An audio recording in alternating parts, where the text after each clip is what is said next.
Penguin Random House Audio presents The Mamas.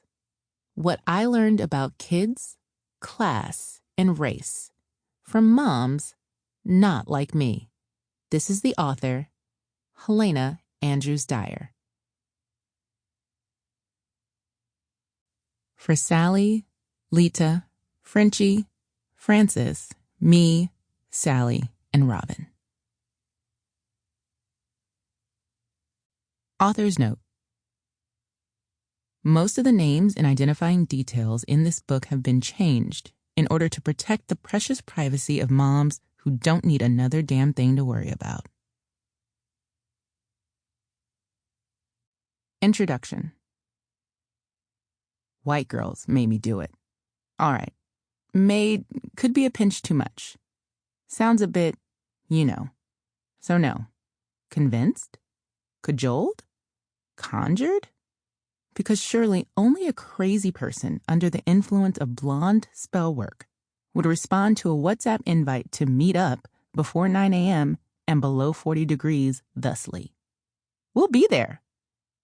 Blame it on the exclamation points. Their thirsty asses are the reason my 15-month-old daughter and I ended up bouncing for warmth around a socially distant circle of mostly white moms and their babies in the park formerly known as an open-air drug mart near the erstwhile frat house we call home. Robin, that's my kid, is here for none of this. The child is screaming her head off in an obvious attempt to alert CPS, while I try to make small talk about the pre-K lottery with the think tank director who essentially leads this gang of moms I got jumped into a few years ago, after the birth of my older daughter earned me the right to membership. It's in this moment, as my baby's cheeks ice over with tears and I go on and on about ELA scores, that I realize we're like a thing, me and these moms. And also that me and Robin should probably leave before her fingers fall off. Wait, did I mention that I'm black? Like black all the way through? Whatever that means. And that the blacks don't do this? The cold, I mean. Oh, and that stereotypes are still a thing? Because if our collective common sense wasn't innate, then I wouldn't feel so shamed for depositing a popsicle disguised as a baby into the PPE swathed arms of Miss Kim 30 minutes later. Miss Kim is the masked fairy charged with keeping my kid alive, and who I'm pretty sure doesn't know my first name. Today, Miss Kim is wearing a unicorn onesie with her Senegalese twist done up in the front like a horn. And when I hand her Robin, I play off my baby shrieking as monocarophobia. I'm 2 blocks away and this close to getting away with it when my back pocket starts barking. Hi, Mom. Shit. Mom, this is Miss Kim, Robin's teacher. We've spoken almost every day for a year. And yet Miss Kim never fails to introduce herself anew over the phone, as if I could forget her in the tetherball string length of time we spend apart. Yep, I reply, trying to sound super casual while hoping against hope that Robin has an unexplained butt rash and not like hypothermia. Everything okay? See what I'm doing here? I know my child is cold down to her bones. I know she is pissed about that fact. But I don't want Miss Kim, a middle-aged black woman who embraces Spirit Week with the fervor of someone in possession of multiple adult-sized onesies, to know that I know.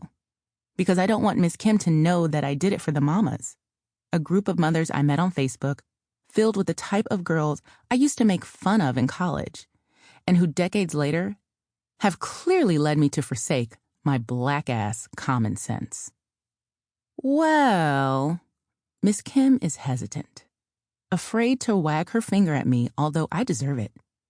Because the $300 we shell out a week keeps her flush in furry one pieces and whatnot. Her little arms and legs are like ice. She just won't stop crying. Poor thing. Was she outside for a really long time this morning? I know Miss Kim wants to suck her teeth. This is the part where I, a fully grown woman who does not own onesies in her size and whose older daughter, Sally, believes chill pills are daily vitamins, consider lying. I can't tell Miss Kim that I was quite literally chilling with the white girls. She'd have my badge, because it is cold today.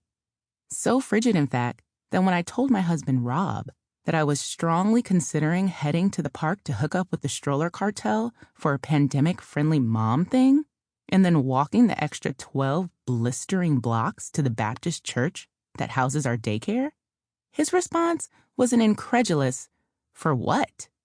The better question would be for whom? The mamas? Robin? Me? I'm still trying to figure out the new math involved. Is the woman who has her baby out in the cold for no other reason than to cling to the fast-escaping steam of human connection the sum of all these parts? Parenthood, race, class, status? Or have they subtracted her? The real problem to tackle was a puzzle. How did a black mom fit into the nearly all-white definition of motherhood that dominated the streets of her rapidly gentrifying D.C. neighborhood?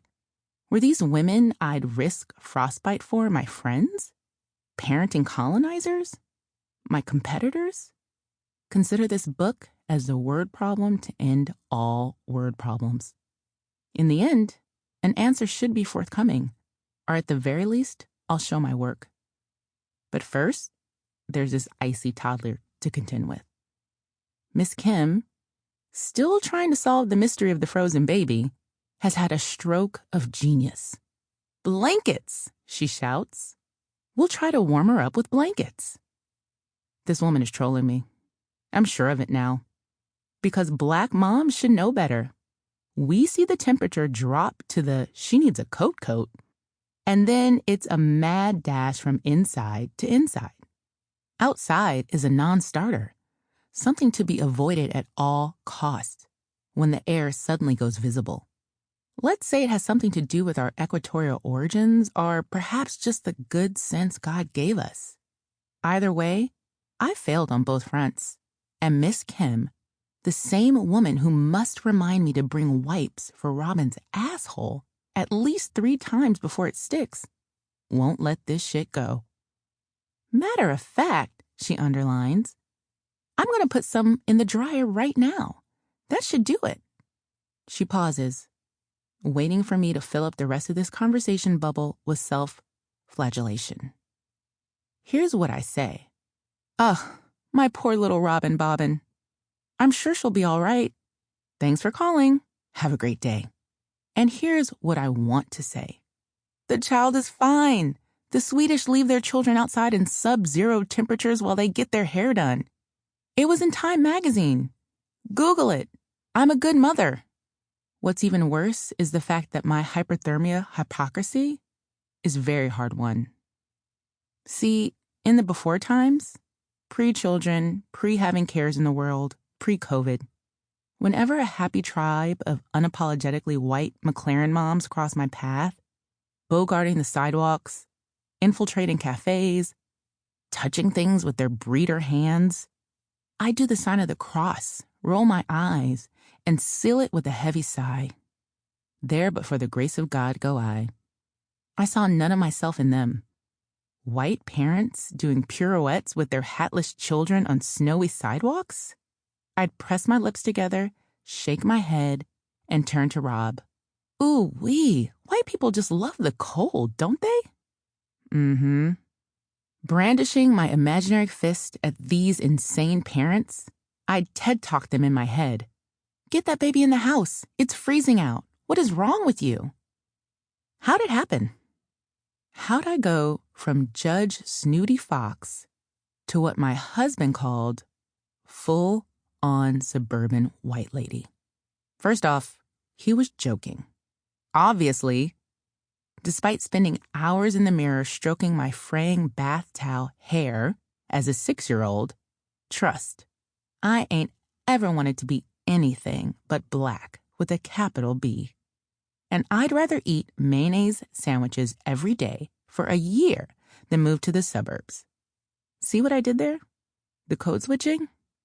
That invisible seesaw is what parenthood is like for mamas like me, who technically have more in common with the good white folks living in the $1 million flip next door? Sample complete. Ready to continue?